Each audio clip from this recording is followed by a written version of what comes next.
नमस्कार, मैं हूं विनोद महिला। आप देख रहे हैं दा मुद्दा। इस समय मेरी मौजूदगी साध्वी देवा ठाकुर जी के यहाँ पर जो भी मंदिर है यहाँ पर है। साध्वी जी, दा मुद्दा पर आपका स्वागत है। धन्यवाद महिला साहब, स्वागत है आपका। साध्वी जी, कुरुक्षेत्र में मूर्ति निकली बाबा खाटू श्याम की, आपने सवाल खड़े कर दिए, तो क्या कारण रहा? आपको क्यों लग रहा है कि ये मूर्ति पुरानी नहीं है? सवाल ही बड़ा गंभीर है। पहले तो मैं आपको बोलूँगी इस बात को अन्यथा नहीं ले, बड़ा सीरियस मुद्दा है। और महिला साहब, आपके जिगरों को मैं सलाम करती हूँ कि आप इतनी दूर से 40 किलोमीटर का सफ़र करके देवाजी धाम पहुँचे और एक सवाल किया कि आप ही को क्यों लग रहा है। मैं तो उन लोगों को बोलती हूँ कि तुम सोए हुए हो क्या, जिन लोगों को नहीं लग रहा है, या उन लोगों के विवेक और ज्ञान में प्रॉब्लम है जिनको नहीं लग रहा है। मैं कहूँ अंधविश्वास और पाखंड की दुकान को बढ़ावा दे रहे हैं जिनको लगता है कि ये मूर्ति निकल गई। आप तो कुरुक्षेत्र में रहते हो, क्या इतिहास में इस मार्बल की मूर्ति का कोई प्रचलन है, कोई जिक्र है? क्या खाटू श्याम इतने बेले थे कि छीणी हथौड़ों से श्रृंगार की आवश्यकता करके मूर्ति का रूप प्रकट करके और वहाँ पे लिफ्ट की जगह में शिफ्ट हो गए? कैसे संभव है? मेरा दावा है नहीं निकली मूर्ति, प्लांट की ये मूर्ति। और एक और पूछना चाहती हूँ, जो लोग बड़े बड़े दावे कर रहे थे कि नहीं बड़ी कृपा है खाटू श्याम की, खाटू श्याम प्रकट हुए हैं, तो ये लिफ्ट की 5 फीट की जगह में ही कैसे संभव हो पाया? क्या वो प्लाट आपका है? क्या अग्रवाल परिवार का है? क्या होटल के और प्लाट के जो जगह है बीच की, जिस प्लाट में आप कहते हैं मूर्ति निकली है, तो क्या उस प्लाट को तो नहीं आपने कब्जाना, या उसको लेके कोई बड़ी भूमिका आप करना चाहते हैं? मेरे समझ में नहीं आया, आप इतने प्रतिष्ठित व्यक्ति होने के बाद इस पाखंड की, आडंबर की, आपको खाटू श्याम का नाम लेके बदनाम करने की आवश्यकता क्या पड़ी है? जहाँ तक की बात करें, अशोक शर्मा है जो पवन शर्मा पहलवान के भाई है, उनका कहना है कि जब 1947 के अंदर भारत और पाकिस्तान अलग अलग देश बने, उस समय बहुत से शरणार्थी यहाँ पर आए थे। हो सकता है कि कोई ना कोई ये खाटू श्याम की मूर्ति यहाँ छोड़ के चले गए हो उस समय। मतलब कि वो जयपुर से बना कर लाए थे, या हरिद्वार से बनवा के लाए थे, या राजस्थान से किसी मार्बल कंपनी से लेकर आए थे? अच्छे से जांच की जाए, मूर्ति बनी कहाँ से है, आई कहाँ से है, ट्रांसपोर्ट कहाँ से हुई, प्लाट में प्लांट कैसे हुई, वहाँ के सीसीटीवी फुटेज चेक किए जाएं। और मैं तो ये कहती हूँ, जिस डेट को मूर्ति निकली उससे पहले के पूरे महीने के सीसीटीवी आसपास के फुटेज चेक करी जाए। तो इसका मतलब तो यही, आपका यही मानना है कि आपकी बातों से लग रहा है कि ये जैसे खुदाई हुई उसमें मूर्ति रख दी गई है इन लोगों ने। आप जेसीबी मशीन से जब कोई खुदाई करते हो ना महिला साहब, आप हम बड़े समझदार लोगों में से हैं, रोज़ खुदाइयाँ करवाते हैं, तो जेसीबी जब खोदती है ना तो बहुत बड़ी जगह खोदती है, लेकिन पहले उसको कसी से खोदा गया, फिर जेसीबी से मिट्टी निकाली गई। एक इतनी मूर्ति के ऊपर खरोंच नहीं आई, इतनी मूर्ति को क्रैक नहीं हुई, और वही मूर्ति पर्टिकुल जो वहाँ के मजदूर हैं और लोग हैं, कई सवाल उत्पन्न होते हैं। और जब खुलासा होगा, दूध का दूध पानी हो जाएगा। और मैं फिर कहती हूँ, मूर्ति नहीं निकली, मूर्ति निकाली गई। और जहाँ तक बात करें पवन शर्मा पहलवान है जिनके यहाँ से मूर्ति निकलने की बात हो रही है, पवन शर्मा पहलवान ने तो उन्होंने दावा किया कि 4-5 करोड़ की जमीन उन्होंने दे दी, वहाँ मंदिर भी बनेगा और अब मूर्ति है उसको विराजमान भी किया जाएगा। मंदिर बनाना सौभाग्य की बात है, और मंदिर में मूर्ति स्थापित करना, कलश स्थापित करना, दान पुण्य करना, कर्म करना, भंडारे देना, अनुष्ठान करना, हिंदू परंपरा को बढ़ाना, शादियां करना, सनातन की बात करना।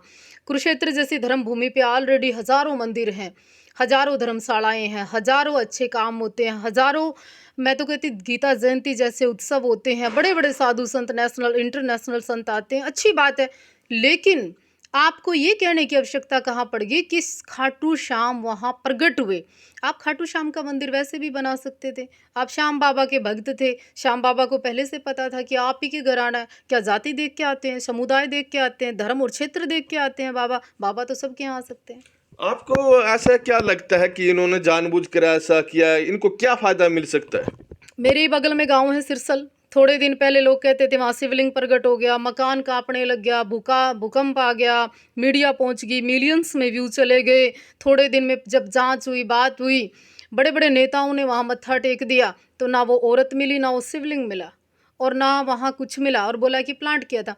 यमुना नगर के पास ठीक जैसे खाटू श्याम की मूर्ति यहाँ प्रकट हुई है ना, ऐसे ही यमुनानगर के पास एक गांव है रादौर के पास, वहाँ पे भी खाटू श्याम का शीश रख दिया रात को खेत में, और अब वहाँ मंदिर भी बन गया। क्या कहेंगे पाखंड के बारे में? क्या मूर्तियों का चलन है था क्या? पहले था ही नहीं। और जहाँ तक बात करें, कुछ लोगों का कहना है कि साध्वी देवा ठाकुर विवादों में रहना चाहती है और किसी न किसी विवाद में पड़ जाती है, और उनका मेन उद्देश्य यही है कि वो किसी तरह सुर्खियों में रहे। मतलब मैं खाटू श्याम की न्यूज़ का वेट करूँ थी? मैं कुरुक्षेत्र में कब खाटू श्याम प्रकट हों अपना लिफ्ट की जगह पे, और फिर साध्वी देवा ठाकुर को बोलने का मौका मिले। कौन सा उससे मेरे व्यू आने से मेरा बेनिफिट हो रहा है, या फिर उनसे मेरी व्यक्तिगत दुश्मनी है?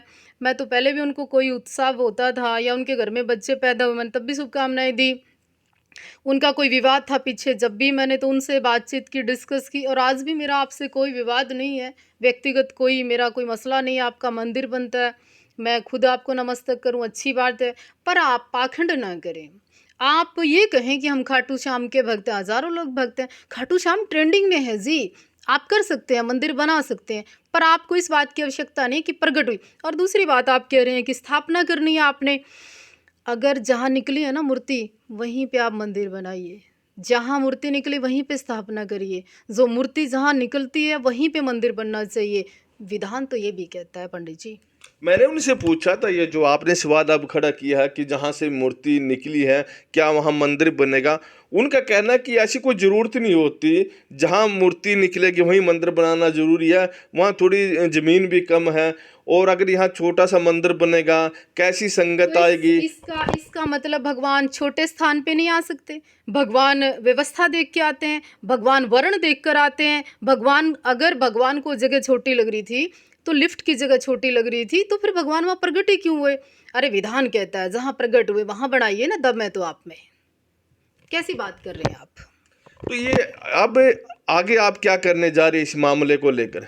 मैं तमाम उन सनातनियों से, हिंदू समाज के लोगों से जो केवल धर्म की बात करते हैं, धर्म की आड़ में राजनीति करते हैं, पाखंड करते हैं, भगवा चोला पहनना काफ़ी नहीं है, और वो क्या कह रहे थे, बोला ज्ञानानंद बोलेंगे तो मैं मान लूँ, और भी बड़े बड़े संतों का नाम लिया कि वो बोलेंगे तो मैं मान लूँ। भैया, ज्ञानानंद जी क्यों बोलेंगे? ज्ञानानंद जी का तो ऑलरेडी भारत की राजनीति पर एक बड़ा कब्जा है। संतों का बड़े बड़े आश्रम है। आप ब्रह्मस्वरूप ब्रह्मचारी जी की बात कर रहे थे, क्या ब्रह्मस्वरूप ब्रह्मचारी जी अब इतने बेले हैं कि मूर्ति का खुलासा करने बैठे? और भी बड़े संत हैं।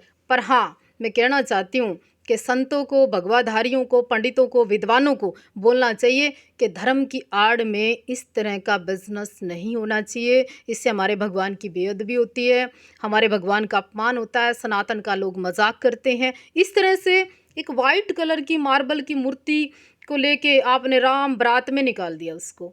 शाम का राम की बारात में क्या काम? क्या रिलेशन हुआ उनका उनसे? और फिर तुमने सारे मार्केट में उसको घुमा दिया, फिर स्थापित कर दिया, दुकान में स्थापित कर दिया। थोड़े दिन बाद आप कहीं और स्थापित करोगे, फिर क्या रे बड़े मंदिर में स्थापित करोगे। मतलब शिफ्ट बाय शिफ्ट। भगवान भी कमाल है। मूर्ति का तो मतलब ये होता है जहाँ रखी गई रखी गई। और मैं इतिहास को नहीं जानती हूँ, शास्त्रों को भी नहीं जानती हूँ, लेकिन रावण भी जब शिवलिंग लेके आया था ना, और उनको था कि वो रखना नहीं है कहीं भी, लेकिन वो जब उनको लघु शंका लगी और जैसे उन्होंने शिवलिंग को रखा, आज भी वो बीच में लटक रहा है, लोग दर्शन करने जाते हैं। कहते हैं कुछ लोग भी साध्वी देवा ठाकुर विवादों में आ तो जाती है, लेकिन जो वो सवाल खड़े करती है इस पे फेसबुक पे ही खड़े कर देती है, लेकिन ज़मीनी स्तर पर कोई काम नहीं करती। जो लड़ाई लड़ती है केवल फेसबुक पर ही लड़ती है। जिन लोगों को ऐसा लगता है उनका ज़्यादा स्वागत है, और जिन लोगों को ऐसा लगता है कि वो सवाल खड़े करती है, थारी बुआ में सवाल खड़े करने का दम तो है, तुम में तो वो भी नहीं। तुम्हारे खिलाफ बोलने की हिम्मत तो रखती हूँ। कुछ लोग तो चुप रहते हैं क्योंकि वोट लेनी है, राजनीति करनी है, डरते हैं। देखिए, ना तो मैं उनमें से हूँ, उन विधायकों में से हूँ कि पिट जाए, ना उनमें से हूँ कि किसी का एमसी पिट जाए, ना उनमें से हूँ कि आप किसी की जिम में जाके गुंडागर्दी कर दो। मैं उनमें से नहीं हूँ। मेरा अपना स्टाइल है। आपने एक बात और कही है कि इंग्लैंड में किसी सन्यासी का टापू खरीदा हुआ है। ये कौन? आप उनका नाम क्यों नहीं ले रहे? नाम लेने कौन सी आफत आ रही है? और नाम लेने के बिजली पड़ जाएगी, नाम लेने के आफत आस्क है। मैं कहूँ बड़े बड़े संत टापू खरीद रहे हैं। मैं कहती हूँ कि आपके कुरुक्षेत्र में ऐसी ऐसी ज़मीनें बिकी हैं जिनका लेस मात्र मिट्टी भर भाव था, करोड़ों करोड़ों की ज़मीन, लाखों लाखों की ज़मीन ऐसे गई है, आप भी जानते हो। दूसरी बात, क्या कुरुक्षेत्र के अंदर कुछ संतों से पहले और संत नहीं थे क्या? बोलिए तो सही। ना पंडित बोले, ना संत बोले, ना समाज सेवी बोले, ना संस्था वाले बोले, क्योंकि मिली भक्त से कार्य चलता है। किन संत की तरफ आपका इशारा है? ये बहुत सारे ऐसे संत हैं, किसी भी स्वामी को, बड़े स्वामी को उठा लो, आप उठा के बात कर लो। किन संतों का कब्जा है आप नहीं जानते, मैं नहीं जानती, और लोग नहीं जानते। देखिए, ना तो मैंने सीएम बनना, और ना मेरे को कोई विधायक का चुनाव लड़ना, और ना मेरे को इस फेसबुक पे या यूट्यूब पे बोल के मेरा धन आंदा, और ना आपके व्यू से मेरा कोई इनकम होंदी। देवा ठाकुर सच पहले बोले थी और आज भी बोले। तो जहाँ तक आपने सवाल उठाया, वहाँ पर कोई महिलाएं हैं और पखंडबाजी करती रहती हैं, तो ये वहाँ कुरुक्षेत्र में ऐसी महिलाओं के बारे में कोई जानते नहीं लोग। देवा ठाकुर जिसका नाम ले देती है ना, तो वो लोग फेमस हो जाते हैं। और मैं फ्री की टीआरपी नहीं देना चाहती, आपके चैनल को बहुत लोग देखते हैं, लाखों लोग फॉलो करते हैं आपको महिला साहब। लेकिन सत्यता यही है कि अपने पति को छोड़ के तलाक के नाम पर पैसे लेके 5-5 बच्चे पैदा करके 2 पीस में नाच के, और वो खुद कहते हैं उनमें देवी प्रवेश कर जे। मैं इस बात का विरोध करती हूँ। मैं कहती हूँ मॉडर्न होना चाहिए, मैं कहती हूँ सैलून जाना चाहिए, मैं कहती हूँ जिम जाना चाहिए, मैं कहती हूँ फिट रहना चाहिए, मैं कहती हूँ औरतों को आगे बढ़ना चाहिए, मैं कहती हूँ सक्षम होना चाहिए, कामयाब होना चाहिए, निडर होना चाहिए। पर मैं ये नहीं कहती किसी औरत के अंदर थोड़ी देर पहले भांडे मांज रही हो, थोड़ी देर बाद पति के पास सो रही हो और फिर उसमें देवी आ जाए। इस बात का विरोध करती है देवा ठाकुर। लेकिन कुरुक्षेत्र में तो ऐसी महिला को कोई जानता नहीं है ना। कोई बात नहीं, मैं तो ये भी चाहती हूँ कि ना जाने ऐसी महिलाओं को, ज़्यादा अच्छा पाखंड से बचे रहेंगे लोग। और जहाँ तक की बात, ये मूर्ति निकली है, और क्या आप लोग पुरातत्व विभाग को कोई कंप्लेंट लिखेंगे या केडीबी को कोई कंप्लेंट लिखेंगे? हाँ बिल्कुल, मैं इस विषय में मुख्यमंत्री जी से भी मुलाकात करूंगी और बात भी करूंगी, और मेरी अच्छे से बात भी मेरे को लगता है सुनी जाएगी। और मेरे को उनसे व्यक्तिगत, फिर कहती हूँ, कोई दुश्मनी नहीं, पर हाँ, इस मूर्ति की जांच होनी चाहिए और निष्पक्ष होनी चाहिए, बिना लोभ लालच की होनी चाहिए। एक बात और पूछना चाहती हूँ आपको, अगर जानकारी हो आप बताना मुझे, कि जिसके प्लाट में से निकली, क्या वो उन्हीं का प्लाट है या किसी और अग्रवाल परिवार का प्लाट है? वो कौन है व्यक्ति जिसके प्लाट से निकली है? अगर उनसे निकली है तो मूर्ति उनकी है। नहीं, दूसरी बात ही एक और है कि वो प्लाट किसी अग्रवाल का बता रहे हैं। दूसरी बात, एक नियम और कायदे तो ये भी कहते हैं कि जिस जमीन में कोई मूर्ति निकलती है तो उस जमीन में और भी खुदाई होनी चाहिए, और उस जमीन को पुरातत्व विभाग अपने कब्जे में ले लेता है। बिल्कुल, वो मेरे को ऐसा लगता है, अगर वो मेरी जानकारी दुरुस्त है, अगर देखो पूरे मैं पुख्ता नहीं कहती सबूत के साथ, अगर वो अग्रवाल साहब की ज़मीन है, वो प्लॉट है, इधर होटल है, इधर दुकानें हैं और वो प्लॉट बीच में है, मुझे तो ऐसा भी लगता है उस प्लॉट को ना कब्जवा दियो तुम। और मैंने ऐसा भी लगा बेचारा अग्रवाल का कहीं लाखों करोड़ों का नुकसान ना करा दियो।